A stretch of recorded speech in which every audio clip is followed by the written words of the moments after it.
안녕하세요. 오토기어 김정민입니다. 소렌토 가져왔습니다. 최근 소렌토와 산타페가 명함이 나뉘고 있죠. 그 잘 나가던 산타페가 아빠들의 상징인 산타페, 가정용 SUV의 대명사 산타페가 판매량에서 지금 소렌토의 절반밖에 미치지 못한다. 2월 판매를 보니까 소렌토는 4945대, 4945대가 판매가 됐고 2200대 차이면 거의 2배예요. 왜 이런 현상이 벌어졌을까요? 대한민국을 대표하는 세단은 그랜저고 대한민국 SUV를 대표하는 주경 SUV는 산타페인데 포지션이 바뀌었어요. 자, 여러분들 생각은 어떠십니까? 왜 이런 역전현상이 벌어졌을까?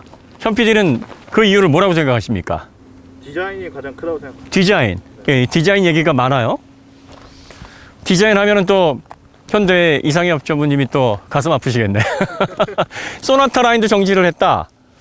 그것도 디자인 때문이다. 뭐 이런 얘기가 많죠. 네.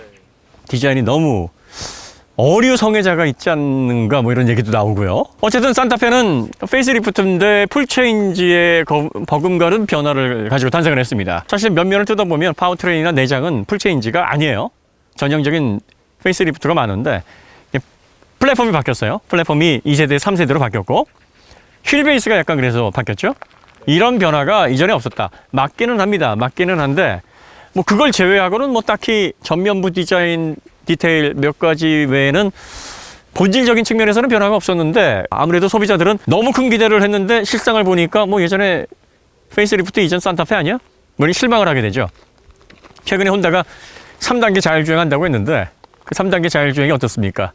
30km 이하, 시속 30km 이하에서 활성화돼서 50km 그 사이에서만 되고 교차로가 있는 복잡한 도심에서는 또 되지도 않아요. 뭐 간선도로나 고속도로에서 흐름이 일정한 곳에서만 되고 거기에서도 정체가 되는 구간에서만 사용할 수 있는 그래놓고 3단계 레벨 3 자율주행이다 이렇게 세계 최초로 테슬라 앞섰다 얘기를 하면 소비자들이 기대를 하다가 이게 뭐야 이렇게 얘기를 하죠. 뭐 차량 가격도 1억 2천 정도 된다고 하는데 그러니까 아마 제조사에서 이거는 풀체인지에 해당하는 변화다 이렇게 얘기를 해서 기대를 많이 하게 하면 거기에 걸맞는 변화가 보여주면 좋은데 그게 안 되게 되면 실망을 하게 된다. 그 다음에 두 번째가 사실 주된 이유는 디자인 때문이라기보다는 사실 디자인도 뭐 적지 않은 영향을 미쳤겠습니다만 소렌토에는 하이브리드가 있어요. 근데 이 하이브리드가 출시됐을 때 사전 예약 당시만 해도 60% 비율을 차지를 했고 지금도 거의 절반 정도 되는 비율을 하이브리드가 차지를 하고 있습니다. 그러다 보니까 판매량에서는 상당히 하이브리드 이쪽을 많이 보고 있는 거죠. 더군다나 이 하이브리드 같은 경우에는 얼마 전에 판매가 중지가 됐었잖아요. 그러다가 다시 판매가 개시가 되면서 대기하는 수요도 많습니다. 그럼 현대는 산타페에다가 왜 하이브리드를 배치를 하지 않았을까? 투싼 하이브리드가 있기 때문이에요. 투싼과 현재의 산타페는 전장, 실내 공간에 아주 큰 차이가 나지 않습니다. 두 모델 다 하이브리드를 만들어 놓게 되면 뭐 가뜩이나 국내 시장 넓지 않은데 간섭 효과가 생길 거라고 우려를 한 거죠. 반면에 기아 같은 경우에는 스포티지에는 하이브리드를 배치를 하지 않았어요. 그리고 이제 소렌토에다가 배치를 한 겁니다. 자, 그런데 최근에 부분 전동화가 시작되면서 소비자들이 디젤 게이트 이후에 디젤에는 흥미를 잃었습니다.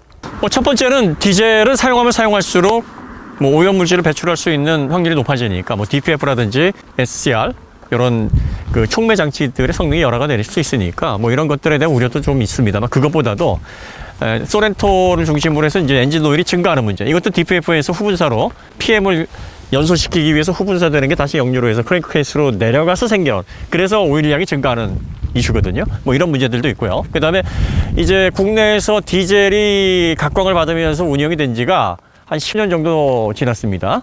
디젤 열풍이 불어난 이후로. 그러면서 이제 디젤 차들이 노후되면서 어떤 얘기가 있었냐면 야, 디젤 차량들은 초기 한 2, 3년 정도는 품질이 일정한데 어느 정도 시간이 지나고 누적 주행량이 넘어가게 되면 소음 진동이 많이 증가를 한다. 그래서 초기의 정숙성이나 초기의 그런 품질이 크게 저하가 된다. 이런 얘기들이 이제 확산이 되고 있습니다. 그리고 나서 이제 가장 결정적으로는 뭐 디젤을 기피하는 분위기, 유럽을 비롯해서 뭐 디젤 게이트 사건도 있었고요. 그런 것들 때문에 디젤에 대한 수요가 이제 빠르게 줄어들고 있어요. 그러다 보니까 제조사도 예전만큼 디젤이 판매가 되지 않고 있어서 디젤 라인업을 구성을 하면서 좀 소극적으로 변하고 있고요.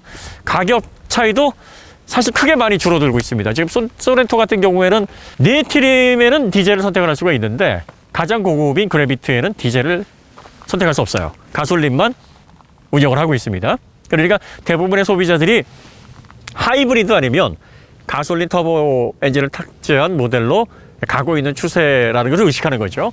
그리고 가격 차이도 예전에는 최소 200에서 한 250만 원을 뒀는데 현재는 100만 원 정도 차이밖에 나지 않습니다.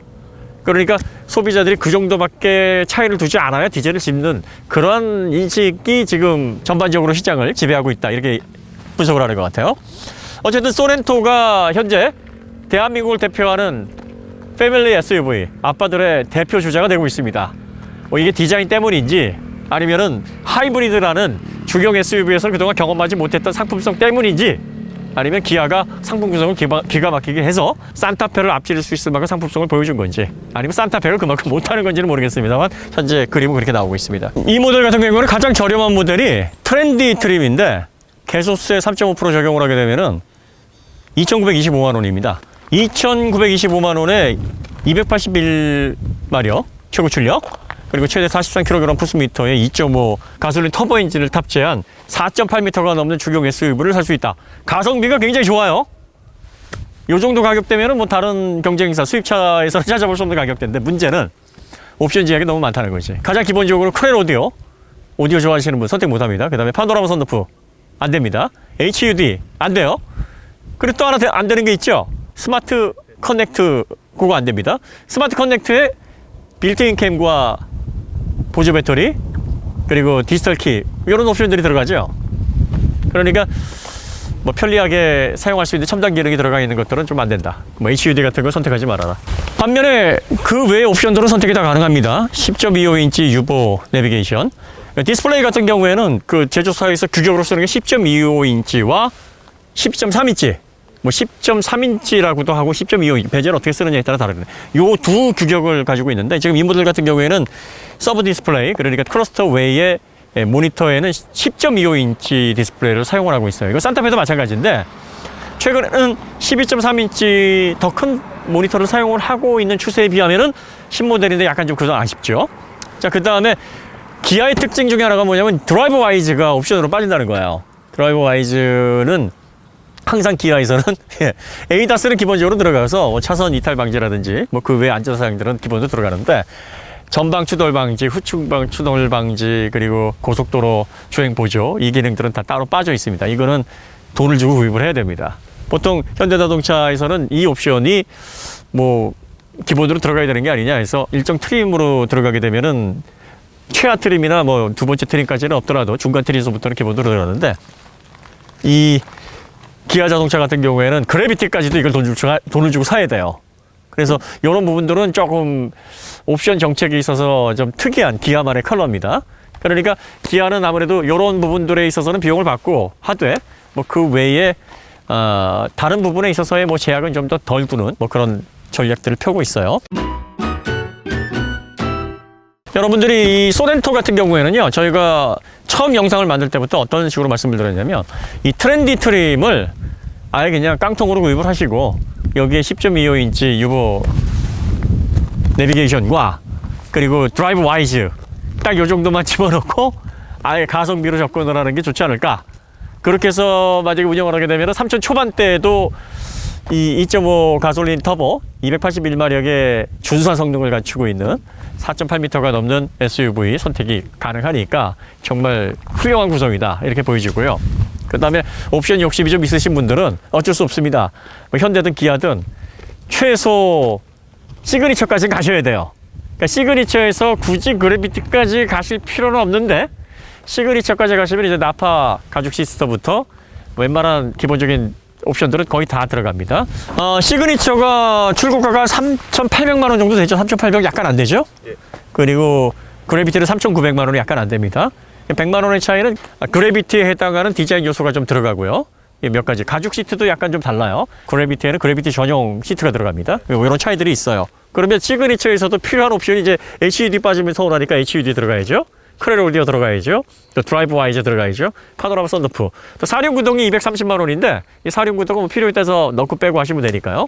그럼 사륜구동까지 다 넣게 되면은 한 4,700만 원을 써야 된다는 얘기입니다. 그러면 차량 가격에 비해서 옵션 가격이 한 800만 원 정도가 더 올라가는 게 됩니다. 이렇게 해서 소렌토를 운영을 하실 건지 아니면 정말 트렌드에다가 필요한 옵션을 한 300만 원 정도만 넣어서 한 3,200만 원으로 구입을 하실 건지 둘 중에 하나가 소렌토에서는 선택 포인트가 되지 않을까.